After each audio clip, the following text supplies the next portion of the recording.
I want to tell you about my daughter, Michelle. She's my baby.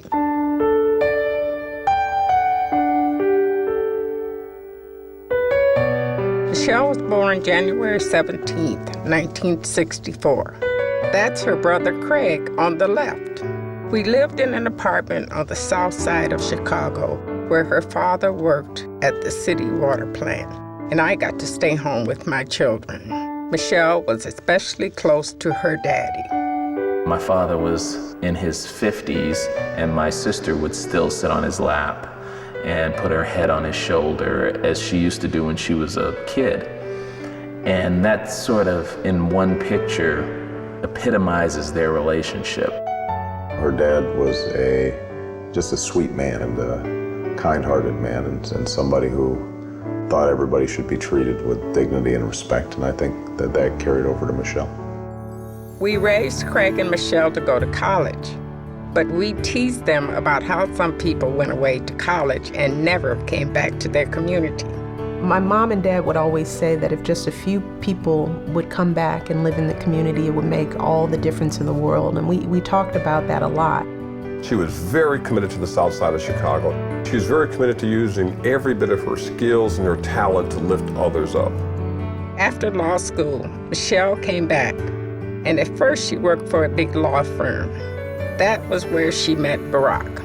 The firm was a buzz about this hotshot first-year law student from Harvard.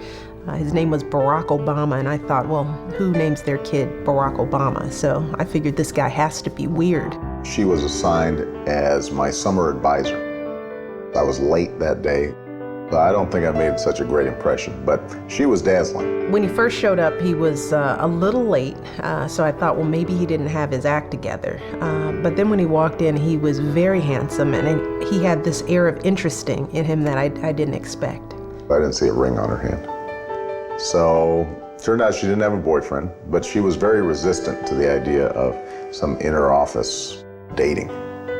I asked her a couple times, and she was sort of pushing me off a little bit. And then he made his big move. Finally, there was a company picnic, and on the drive back, I offered to buy her ice cream. That is what put her over the top. That's where she said, this guy knows how to treat a woman. But the law firm wasn't right for her. All those years ago, we taught her to serve her community, and that's what she ended up doing.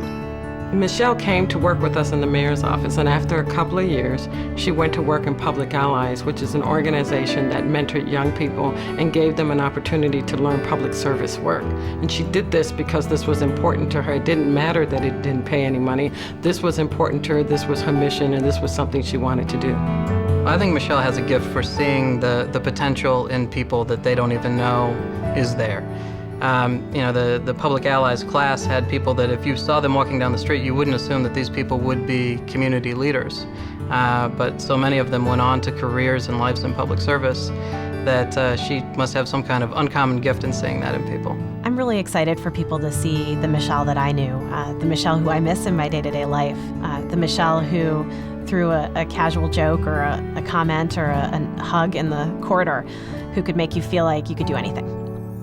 Michelle was like a mom to so many people over the years. It's no surprise to me that she's been a wonderful, caring mother to her own children. She's an amazing mom. I mean, for her, that's what life is all about, her children. The girls are extremely grounded, very loving, very smart, know right from wrong, and it's all about her kids. Michelle was able to find the balance between career and being a mom. After Public Allies, she went on to create the Community Service Center at the University of Chicago and led community outreach for the university's hospitals. Michelle has always reached out to others. It was something I loved about my husband, too. Michelle's compassion came from my father. And people came to him with their problems, and he always managed to have people go away feeling better than they did when they came to talk to him. I'm certain that that's where Michelle gets her compassion from. My father died very early from complications from multiple sclerosis. And I think about him every day when I think about how I raised my kids, because I remember his compassion. I remember the words, his advice, the way he lived life. And I am trying each and every day to apply that to how I raise my kids. I want his legacy to live through them. And hopefully it will affect the kind of first lady that I will become, because it's his compassion and his view of the world that really inspires who I am, who I want my girls to be, and what I hope for the country. This is my daughter. When she was young, I remember how she would look up to us. Now I look up to her. I hope America gets to know the girl we raised and the woman she became, because she is the most remarkable person I know. I wish my husband could see this day, but every day I get to see a piece of him in her. And for that, I am so proud and so blessed.